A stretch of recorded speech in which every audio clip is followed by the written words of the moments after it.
everybody! Well, yes, my name is Arima Chaturvedi and I'm your social science educator at an academy platform.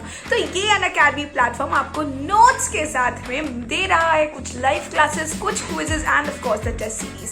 और ये सारी चीजें आपको मिलेंगी सिर्फ एक चीज करने के बाद and that is to download the Unacademy app. So what are you waiting for, guys? जल्दी जल्दी से जाओ Unacademy app download करो and use the code ARI10 ताकि आप जितना भी वहाँ पर फ्री कंटेंट है जैसे कि तो हमारी स्पेशल क्लासेस यहाँ पर आपको अपने लाइव एजुकेटर्स लाइव देखेंगे और यहाँ पर आप उनसे बात कर सकते हो, इंटरेक्ट कर सकते हो. Second of course we have the test series, the T20 test series, जो कि आई एम श्योर आपको बहुत पसंद है. यहाँ पर आपकी डेली टेस्ट सीरीज होती हैं फॉर डिफरेंट क्लासेस. एंड अगर विश्वास नहीं हो तो डिस्क्रिप्शन बॉक्स में जाओ, सारे के सारे लिंक्स प्रोवाइडेड है, गो चेक देम आउट. और उसके बाद आपके पास में है हमारे डेली प्रैक्टिस सेशंस जिन्हें हम क्विजेस के नाम से भी जानते हैं, राइट. तो जल्दी से जाओ, ये क्विजेस आप खुद भी होस्ट कर सकते हो, अपने दोस्तों को बुला सकते हो, एंजॉय कर सकते हो. एंड ऑफ कोर्स ये सारी चीजें अनलॉक करने के लिए आपको सिर्फ एक कोड यूज करना है, दैट इज ARI10. यानी फ्री में चाहिए तो ARI10 का कोड यूज करो, राइट. इसके अलावा we also provide you with the plus classes and of course the iconic classes. तो ये प्लस क्लासेस आपको देती हैं daily live sessions, one doubt clearing class and all the sessions. And of course आपके जो educators हैं वो आपसे पर्सनल इंटरेक्ट करते हैं, ठीक है. सो ऑफ कोर्स यहाँ पर आपको practice sessions, PDFs, every other thing what even you asking for यहाँ पर आपको प्लस क्लासेस में मिलती हैं. Then we have the iconic classes, और आइकॉनिक क्लासेस में प्लस के साथ साथ जितनी भी आपको प्लस में एडवांसमेंट्स हैं उसके साथ साथ आपको एक पर्सनल मेंटोर मिलता है, जो कि आपके जब भी आपको डाउट हो ना आप उसे पूछ सकते हो एंड ही और she will answer you. And then that personal mentor will be connected to your parents और वो आपकी डेली रिपोर्ट्स देगा आपके पेरेंट्स को. So the money is worth it absolutely. और इस मनी को अगर आपको थोड़ा सा कम करना है तो of course use the code ARI10 again to get extra 10% discount. जल्दी से जाओ, फटाफट से use the code ARI10 for all the free content and of course for the plus and the iconic classes. इसके अलावा we also have the creative corner subscription, और ये creative corner subscription है आपके सिलेबस के आगे, यानी बियॉन्ड योर सिलेबस. जैसे कि आपको फिल्म मेकिंग में इंटरेस्ट है, go buy the plus creative corner subscription. And if you are a book lover just like me तो भी आप ये यूज कर सकते हो. If you want to learn some new magic tricks, if you want to learn about robotics, go and buy the creative corner subscription. और ये भी आपको मिलता है प्लस और आइकॉनिक में. But if you are not willing to buy the plus and iconic classes, सिर्फ creative लेना है तो जरूर go ahead, use the code ARI10 again to get an extra 10% discount. See you in the video. Of course, let's study. Bye bye. Hi everybody, so I hope you guys are doing great and here is your second chapter of history, from trade to territory. तो इस chapter में हम बात करेंगे कि कैसे British East India company एक trading company से, जो कि इंडिया में सिर्फ ट्रेडिंग करने आई थी, और उस ट्रेडिंग कंपनी से वो कैसे एक टेरिटरी में स्टेब्लिश हो गई, टेरिटरी की एक पावर में स्टेब्लिश हो गई, ठीक है. So let's make it easier for you and here we are starting with the chapter of trade to territory. तो ये कंपनी क्या थी, क्या नाम था, किस कंपनी की बात कर रहे हैं हम, ये कंपनी थी क्या कुछ और था. तो इस कंपनी का नाम था the English east India company. और अब हम बात करते हैं इससे पहले की थोड़ी सोसाइटी में कि जहां पर इंग्लिश ईस्ट इंडिया कंपनी अपना पैर जमाने वाली थी वहां पे पॉलिटिकल सिनेरियोज क्या थे. तो पॉलिटिकल सिनेरियोज उस टाइम पर थे इंडिया के कुछ ऐसे कि भाई औरंगजेब जो थे हमारे मुगल एम्पायर के दो सबसे पावरफुल रूलर्स में से एक थे अकबर जी और दूसरे थे औरंगजेब जी. तो औरंगजेब जी की डेथ होती है 1707 में, और उनको वीक देखकर जितने भी छोटे छोटे किंगडम्स थे इंडिया के, जो पावरफुल रूलर्स थे, उन सब ने अपना एक इंडिपेंडेंट किंगडम बना लिया. और 18th सेंचुरी के आधे आने तक, यानी कि 1750s तक क्या हुआ, ब्रिटिशर्स खुद एक बहुत बड़ी पॉलिटिकल पावर में तब्दील हो चुके थे. पर ये ब्रिटिशर को एक ट्रेड कंपनी कैसे इस्टेब्लिश हुई और एक ट्रेड कंपनी से कैसे इन्होंने पूरे नेशन पर ओवर पार कर लिया 1750 तक, ये स्टोरी है इस चैप्टर की, ठीक है. तो स्टोरी स्टार्ट करते हैं 1600 से. तो हुआ कुछ यूँ कि क्वीन एलिजाबेथ फर्स्ट, जो कि उस टाइम पर क्वीन थी ब्रिटेन की, इंग्लैंड की जिसे हम कहते हैं, तो वहाँ पर उन्होंने एक फरमान साइन कर दिया। फरमान को क्या कहते थे वो लोग? वो कहते थे charter. This is not chartered accountant, this is charter, only charter. और चार्टर का है मतलब फरमान, जिसे हम कहते हैं फरमान, ठीक है। तो इन्होंने क्या फरमान साइन किया? इन्होंने ये फरमान साइन किया कि जो हमारी EIC थी, यानी कि east India company, British East India company, उसको उन्होंने ईस्ट में ट्रेड करने के, यानी कि अपनी जितनी भी उन्हें ट्रेडिंग करनी थी, लेन देन करना था पैसों का वैसों का, सब कुछ उन्होंने उसके सोल राइट्स दे दिए। यानी कि अब इंग्लैंड में कोई भी और कंपनी इंडिया के साथ या किसी भी ईस्टर्न कंट्री के साथ में ट्रेड नहीं कर सकती थी। पर ईस्ट में उस टाइम पर हालत कैसी थी? एक तो औरंगजेब की हालत हमने देख ही ली, औरंगजेब की वजह से क्या हो रहा था, पर ट्रेडिंग की हालत कैसी थी? तो ट्रेडिंग की हालत ये थी कि जो चार्टर था ये सिर्फ और सिर्फ यूरोपियन कंपनीज को था कंट्रोल करता था, ठीक है। Sorry, not European countries, England की कंपनीज को कंट्रोल करता था। बट बाकी सारी यूरोपियन कंपनीज का क्या, जैसे कि हमारी पोर्चुगीज हो गई, डच हो गई, फ्रेंच हो गई, इनका क्या हुआ? ये सब ऑलरेडी इंडिया आ चुके थे।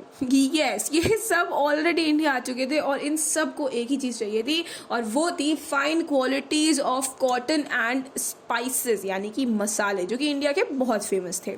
अब ये सारे आ चुके थे इंडिया, कंपटीशन बहुत ही ज़्यादा हाई था, और इन सब के लोगों के टाइप को बोलते हैं मर्सेंटाइल ट्रेडिंग, यानी कि वो लोग जो कि एक जगह से सामान खरीदते हैं और दूसरी जगह पर सामान जाकर बेच आते हैं। इनमें से पोर्चुगीज एक ट्रैवलर थे जिनका नाम था वास्को डिगामा, जिन्होंने 1498 में पहली बार इंडिया तक का सी रूट उन्होंने डिस्कवर किया था, और वहां से पोर्चुगीज आ गए इंडिया और उन्होंने अपनी ट्रेडिंग स्टार्ट कर दी। फिर धीरे धीरे फ्रेंच आए, डच आए, और फिर आए हमारे English east India company. East India company, जो इंग्लिश ईस्ट इंडिया कंपनी थी, उन्होंने पहली फैक्ट्री लगाई बंगाल में। अभी आप सोचोगे आए तो वो लोग वेस्ट से थे, लगाई उन्होंने ईस्ट में, यानी कि इंडिया के ईस्ट में। ऐसा क्यों? क्योंकि जो वेस्ट के सारे हमारे कोस्ट थे वो ऑलरेडी सारी यूरोपियन कंपनीज ने हथियाए हुए थे, यानी कब्जा किया हुआ था। अब वहां पर इंग्लिश ईस्ट इंडिया कंपनी अपनी फैक्ट्री लगाए, तो लगाए कैसे? तो इसीलिए बंगाल में 1651 में उन्होंने रिवर हुगली नदी के बराबर में लगा दी एक अपनी पहली फैक्ट्री। उसके बाद 1696 में उन्होंने मुगल ऑफिशियल्स को किया ब्राइब, और वहां से ले लिए उन्होंने उनसे जमींदारी राइट्स। औरंगजेब का फरमान, उन्होंने क्या किया? औरंगजेब के पास गए और औरंगजेब से एक फरमान साइन करा लिया कि अब इंग्लिश ईस्ट इंडिया कंपनी कोई भी टैक्सेस पे नहीं करेगी फॉर ट्रेडिंग, पर सिर्फ इंग्लिश ईस्ट इंडिया कंपनी, इसमें कोई भी प्राइवेट जो ट्रेडिंग होती थी वो अलाउड नहीं थी। बट वो सारे ऑफिशियल्स अपनी चोरी छुपे प्राइवेट ट्रेडिंग करते थे, और ये बात वहां के नवाब को, यानी कि बंगाल के नवाब को बिल्कुल पसंद नहीं आई। तो उन्होंने अपनी टैक्सेस को, ड्यूटीज को डिमांड किया, क्योंकि भाई रिसोर्सेज तो इंडियन सिटीजन्स का यूज कर रहे थे ना वो लोग, तो वो ड्यूटीज तो मांगते, उनसे रेवेन्यूज तो मांगते। तो जब ये बात उन्होंने उन ऑफिशियल से बोली तो ऑफिशियल्स ने सीधे मना कर दिया। क्यों? क्योंकि उनका कहना ये था कि अगर हम पे करेंगे टैक्सेस तो हमें प्रॉफिट क्या होगा। यानी कि वो किसके लिए काम कर रहे थे? वो प्रॉफिट के लिए काम कर रहे थे, और लास्ट तक they were only working for the profit. अब उसकी वजह से क्या हुआ, हमारे जो नवाब ऑफ बंगाल थे उन्हें आई बड़ी तेज गुस्सा। तो उन्होंने क्या किया, मुर्शीद कुली खान था उनका नाम, उन्हें बड़ी तेज गुस्सा आई। उन्होंने बोला कि भाई टैक्सेस तो हमें चाहिए, और यही सेम सिनेरियो रहता है मुर्शीद कुली खान, उनके बाद आए अली वर्दी खान, और अली वर्दी खान के बाद आए सिराज उद दौला। ये था हमारे नवाब ऑफ बंगाल का लीनिएज। अब आते हैं सिराज उद दौला पर। तो ये तीनों के तीनों बड़े गुस्से में थे, क्योंकि ब्रिटिश ईस्ट इंडिया कंपनी ने मना कर दिया था कोई भी वो पैसा नहीं देंगे फॉर द ड्यूटीज टैक्सेस। अब जब सिराज उद दौला गद्दी पर बैठे, ये तीनों ही बहुत पावरफुल रूलर्स थे। सिराज उद दौला गद्दी में बैठे, उन्होंने क्या किया, उन्होंने सबसे पहले गए वो कासिम बाजार, जहां पर ब्रिटिश ईस्ट इंडिया की एक कंपनी थी। उन्होंने उस पूरी कंपनी को किया कैप्चर, वहां के लोगों को बनाया बंदी, और वो चले गए कलकत्ता की तरफ, जिसे वो हम कहते हैं कलीकत्ता या कोलकाता। फिर वो आगे बढ़ रहे थे, तभी ये बात पहुंच गई ब्रिटिश ईस्ट इंडिया कंपनी तक। उन्होंने रॉबर्ट क्लाइव को पूरी आर्मी को लीड करने को कहा, और बोला कि भाई कैसे भी सिराज उद दौला की जो आर्मी है उसे हरा दो। तो रॉबर्ट क्लाइव ने क्या किया, रॉबर्ट क्लाइव और होशियार निकले, वो गए सीधे सीधे मीर जफर के पास। उन्होंने मीर जफर को पट्टी पढ़ाई, उन्होंने बोला कि भाई मीर जफर, अगर सिराज उद दौला हार गए तो तुम बैठ जाओगे नवाब की पोजीशन पर। और इसकी वजह से हुई बैटल ऑफ प्लाजे 1757। जब बैटल ऑफ प्लाजे प्लाजे हुई तो उसमें कंपनी जीत गई। कैसे जीत गई? कि मीर जफर ने उसका साथ दिया और मीर जफर सिराजुद्दौला का जो बहुत ही ट्रस्टवर्दी सेनापति था, उसने एक्चुअली लड़ाई लड़ी ही नहीं और सिराजुद्दौला जी हार गए। अब मीर जफर को बना दिया एक पपेट रूलर, यानी कि वो रूलर जो कि सिर्फ थ्रोन पर बैठा है, पर ईस्ट इंडिया कंपनी सारा काम करा रही है मीर जफर से।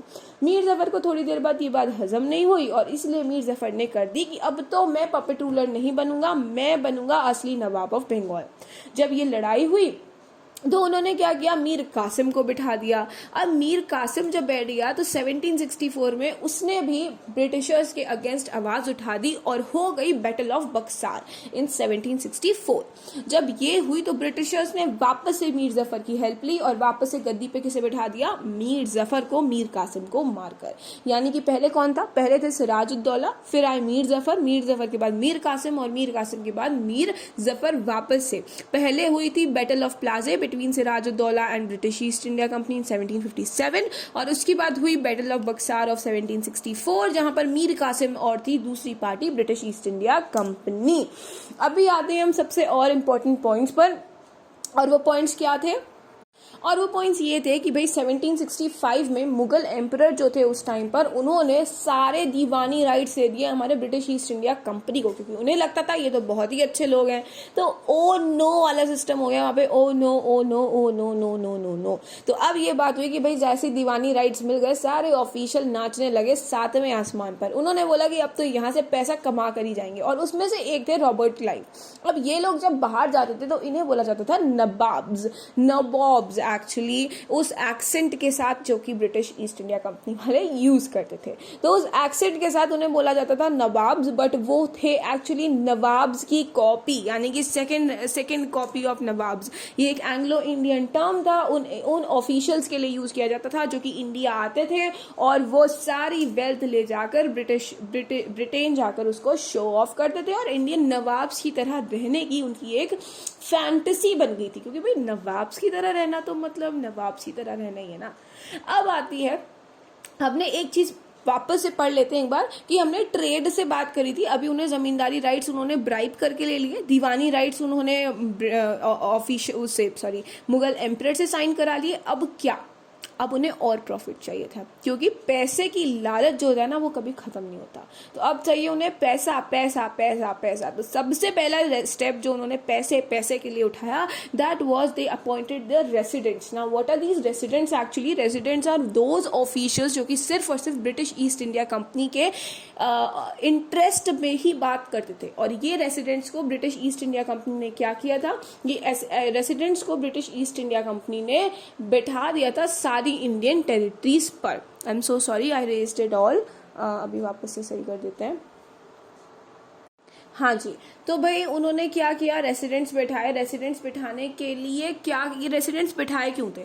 क्योंकि उनका सबसे इंपॉर्टेंट मानना ये था कि वो कभी भी मिलिट्री एक्सपेंशन नहीं करेंगे, यानी कि लड़ाई नहीं करेंगे। जब तक रुक सकता है तब तक वो लड़ाई रोकेंगे। तो इसीलिए वो क्या करते थे? वो डिप्लोमेटिकली, पॉलिटिकली, इकोनॉमिकली, सोशली कैसे भी करके, यानी कि बाय हुक और क्रूक, वो कैसे भी करके हथियाने की कोशिश करते थे इंडियन टेरिटरीज। जितना लैंड साथ में होगा उतनी ज्यादा वो लैंड और लैंड रेवेन्यूज कलेक्ट कर सकते हैं। ठीक है, तो इसीलिए पहला इंपॉर्टेंट पॉइंट था रेसिडेंट्स। अभी आगे चलते हैं। आगे क्या हुआ? आगे आई सब्सिडरी अलायंस। सब्सिडरी अलायंस क्या थी? सब्सिडरी अलायंस एक टाइप की पॉलिसी थी जहां पर अगर कोई भी इंडियन रूलर इस अलायंस को साइन कर देता था, चाहे जबरदस्ती चाहे मन चाहे, तो उसको ब्रिटिश ईस्ट इंडिया कंपनी के अंडर काम करना पड़ता था। उसको कोई अपनी आर्मी रखने की इजाजत नहीं थी सॉरी।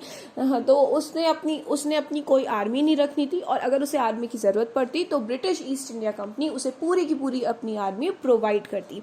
बट उसके लिए उसे एक डेली रेंट्स देना पड़ता था, और अगर वो रेंट्स प्रोवाइड नहीं होते थे तो the British East India company क्या करती थी? उनका लैंड सीज कर लेती थी। जैसे फॉर एग्जांपल अवध की बात करते हैं, तो अवध में 1801 में रिचर्ड वेलेस्ली के अंडर हमारी जो अवध की आधी टेरिटरी थी नवाब ऑफ अवध की, वो सीज कर ली गई, बिकॉज वो रेंट देने में वो रेंट नहीं दे पाए, उनकी जो भी एक रेंटेड आर्मी थी उसका। Now the third one was doctrine of lapse. इसका बहुत ही फेमस एग्जाम्पल है हमारी झांसी की रानी. तो ये doctrine of lapse was initiated और डेवलप्ड बाय लॉर्ड डलहौजी. और इन्होंने क्या किया, इन्होंने ये चीज बोली कि अगर कोई भी इंडियन रूलर कोई भी बिना अपने मेल एयर यानी कि किसी भी अपने बेटे के यानी कि blood by blood inherited ruler नहीं होना चाहिए. उनका जो बेटा है सिर्फ वही उनका एयर माना जाएगा. अगर वो अपने बिना सगे बेटे के बिना लेजिटिमेट बेटे के मर जाते हैं तो उनका किंगडम लैप्स हो जाएगा, यानी कि वो किंगडम जो है वो ब्रिटिश ईस्ट इंडिया कंपनी के कंट्रोल में आ जाएगा. इसका सबसे बड़ा एग्जाम्पल जैसे मैंने बताया था झांसी है. झांसी क्यों है? क्योंकि झांसी में भी यही होता है कि हमारी जो रानी लक्ष्मीबाई हैं वो और गंगाधर राव अपने एक बेटे को एक लड़के को अडॉप्ट कर लेते हैं, उसको अपना पूरा झांसी का राजपाट देने के लिए तैयार होते हैं, but British East India Company उस चीज के लिए मना कर देती है. And here we have the revolt of 1857 जिसके बारे में हमने ऑलरेडी पढ़ा हुआ है. Now, moving towards और अदर एग्जाम्पल, तो वी हैव सतारा, संबलपुर. सतारा 1848 में सीज हो गया था because of doctrine of lapse. Sambalpur 1815 में, उदयपुर 1852 और नागपुर 1853 और झांसी 1854 में under the policy of doctrine of lapse. ठीक है. अभी इसी के साथ में 1856 में मिस गवर्नमेंट के बिहाव पर अवध भी वापस से एनेक्स कर लिया जाता है बाय लॉर्ड डलहौजी. 1801 में आधी टेरिटरी और 1856 में पूरी टेरिटरी. वाह भाई वाह ब्रिटिशर्स, आप तो कमाल निकले. आगे क्या होता है? तो हमने आगे ये होता है कि हमने 3 तो पढ़ लिए हैं बहुत important policies. The fourth one is claim to paramountcy. Paramountcy superiority. ठीक है. तो ये पॉलिसी ये बताती है कि जो हमारी ब्रिटिश ईस्ट इंडिया कंपनी है अगर उसका ऑर्डर नहीं माना तो आपको आर्मी वॉर के लिए बिल्कुल तैयार रहना पड़ेगा, यानी कि आपको किसी भी हाल में ब्रिटिश ईस्ट इंडिया कंपनी का ऑर्डर जो है उसे सुपीरियर, पैरामाउंट और एपेक्स मानना पड़ेगा, सबसे ऊंचा मानना पड़ेगा. अब हम बात करते हैं टीपू सुल्तान, जिन्हें हम प्यार से बोलते हैं द टाइगर ऑफ मैसूर. अब क्योंकि टीपू सुल्तान जो थे वो कैसे भी उनके हाथ नहीं आ रहे थे, तो इनके साथ में वो पहली बार मिलिट्री एक्सपेंडिचर करते हैं, यानी कि मिलिट्री वॉर करते हैं. वॉर कर रहे हैं वो टीपू सुल्तान के साथ में. तो basically Tipu Sultan was the son of Hyder Ali और ये लोग मैसूर के बहुत ही इंपॉर्टेंट और पावरफुल राजा हुआ करते थे. अब क्या हुआ, यहाँ पर जो पूरी ट्रेड होती थी मलाबार कोस्ट में वो यही लोग पूरी की पूरी हैंडल करते थे. कौन? हैदर अली और उनके बेटे टीपू सुल्तान. टीपू सुल्तान ने 1785 में ये ट्रेडिंग जो थी कंपनी ईस्ट इंडिया कंपनी के साथ में उसे कर दिया बैन. क्यों कर दिया? इसके 2 बहुत इंपॉर्टेंट रीजन थे. एक, उनके जो दोस्ती थी वो बढ़ती जा रही थी with the French east India company, और दूसरी बात ये कि वो ये नहीं चाहते थे कि वो कोई भी किसी भी एलियन कंपनी को अपने इंपॉर्टेंट रिसोर्सेज के साथ शेयर करें. इसकी वजह से ये जो, क्योंकि उन्होंने बैन किया ना मलाबार कोस्ट के साथ में ट्रेडिंग, इसकी वजह से ब्रिटिशर्स को आ गया गुस्सा. वो कहते थे कि ये टीपू सुल्तान और ये जो उनके पिताजी हैदर अली है ना, ये लोग बहुत ही ज्यादा क्या है, बहुत ही ज्यादा एम्बिशियस हैं, और इसकी वजह से इन्होंने कर दी इन पर लड़ाई. और ये these were the 4 series of war जिसको हम कहते हैं एंग्लो मैसूर वॉर. ये 4 सीरीज थी और ये 4 सीरीज क्या थी? The first battle of the first Anglo Mysore war, the second Anglo Mysore war, third और फोर्थ एंग्लो मैसूर वॉर जो है उसको हमने एक और नया नाम दिया है जिसका नाम था बैटल ऑफ सेरिंगापट्टम. क्यों? क्योंकि battle of actually there was a fort, there was a place जहाँ पर टीपू सुल्तान रहते थे जिसका नाम था सेरिंगापट्टम, इसलिए उसका नाम पड़ गया बैटल ऑफ सेरिंगापट्टम. तो हैदर अली थे, ही रूल्ड अबाउट 1761 to 82 और उनके बेटे Tipu Sultan ruled from 82 to 1799. First Anglo-Mysore War was happened between 1767 to 69. Second was happened in 80 to 84. Third was 90 to 92 और fourth यानी कि 1799 वाली वॉर जिसमें बैटल ऑफ सेरिंगापट्टम थी, उसमें उन्होंने क्या किया, पूरी टेरिटरी सीज कर ली, टीपू सुल्तान को मार दिया और पूरी की पूरी जो हमारी टेरिटरी थी उसे वोडेयार्स को दे दिया. These Wodeyars were basically the previous rulers of Mysore territory और इनको उन्होंने पपेट रूलर जैसे मीर जफर और मीर कासिम को बनाया था वैसे ही बना के बिठा दिया वोडेयार्स को और इनको ऊपर एक इम्पोज कर दी सब्सिडरी अलायंस. अभी आप ये सोचोगे कि वोडेयार्स को क्यों बिठाया, भाई खुद भी तो बैठ सकते थे, पैसा चाहिए था तो खुद बैठ जाते, बट बच्चे उन्हें बिल्कुल भी एडमिनिस्ट्रेशन में ना इंटरेस्ट नहीं था. और इसीलिए वो कभी भी एडमिनिस्ट्रेशन करना ही नहीं चाहते थे, उनका तो मन था ट्रेडिंग करने का। पर प्रॉब्लम ये थी कि ट्रेडिंग से इतना पैसा आ नहीं रहा था, और अगर ट्रेडिंग करनी थी, पैसा कमाना था, तो उन्हें कहीं ना कहीं एडमिनिस्ट्रेशन में आना ही पड़ता। और इसी के साथ में होती है एंग्लो मराठा वॉर इन 17 जहाँ पर एंग्लो मराठा वॉर, जहाँ पर मराठास की पावर हो जाती है crush in the third battle of Anglo Maratha. ठीक है, अब क्योंकि ये हुआ था, स्टोरी यहाँ से चलती है कि मराठास चाहते थे दिल्ली पर कब्जा करना, दिल्ली रूल करना, पर ये हुआ कि थर्ड बैटल ऑफ पानीपत 1761 में जब हुई तो उनका सपना हो गया चूर चूर मराठास का कि दिल्ली पर वो कभी भी रूल कर पाएंगे, पर वो अपनी पावर्स को डिस्ट्रीब्यूट नहीं करना चाहते थे। और इसकी वजह से क्या हुआ, जितने भी सरदार या चीफ होते थे उनके अलग अलग मराठास के, वो सब के सब सिर्फ एक की कमांड मानते थे, and he was considered as the Peshwa. ठीक है, बट अब ये ड्रीम तो शैटर्ड हो चुकी थी, बट पेशवा अपनी पावर नहीं छोड़ना चाहते थे, और ना ही कोई मराठा वॉरियर सरदार या चीफ। इसकी वजह से होती हैं 3 मराठा वॉर। पहली 1782 ट्रीटी ऑफ सलबाई हो जाती है, उसमें सेकंड मराठा वॉर जिसमें 1803 और 1805 वाली, जिसमें वो यमुना की जितनी भी नॉर्थ की टेरिटरीज हैं उनको कैप्चर कर लेते हैं हमारे ब्रिटिशर्स, और उड़ीसा को कैप्चर कर लेते हैं। और थर्ड एंग्लो मराठा वॉर में पूरी की पूरी मराठा पावर कैप्चर हो जाती है, क्रश हो जाती है, जो कि चली 1817 से 1819 तक।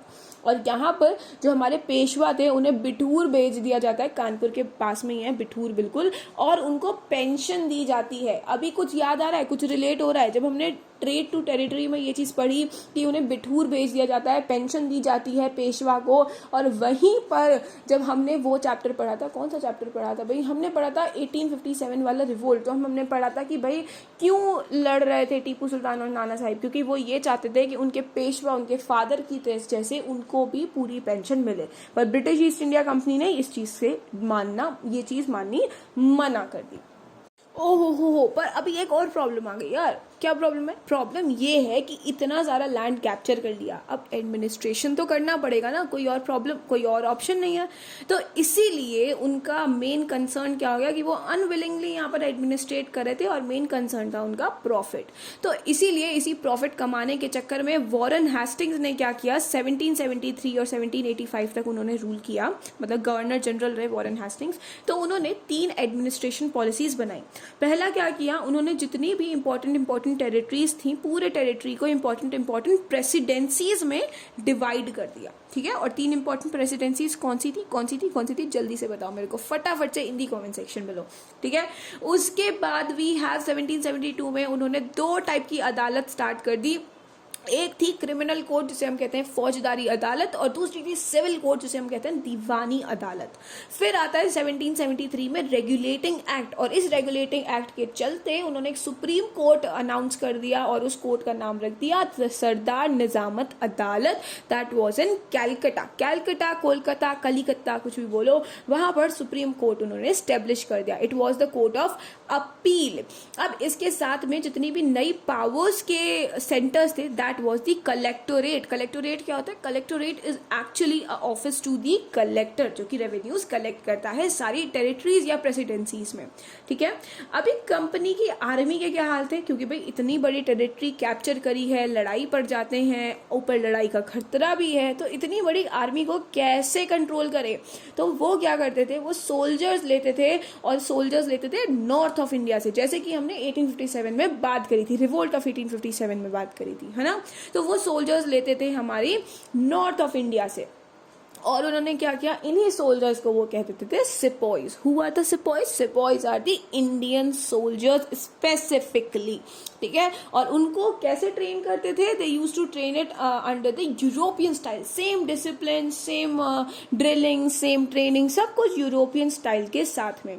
और इसी के चलते सेम चीज करते करते, लैंड रेवेन्यू सिस्टम लगाते अलग अलग पॉलिसीज डेवलप करते लैंड सीज करते 19th सेंचुरी तक ब्रिटिश ईस्ट इंडिया कंपनी, जो कि सिर्फ एक पर्पस से आई थी, ट्रेडिंग के पर्पस से। अभी वो एक नई पॉलिटिकल पावर बन चुकी थी इंडिया के अंदर 18th सेंचुरी के लास्ट तक।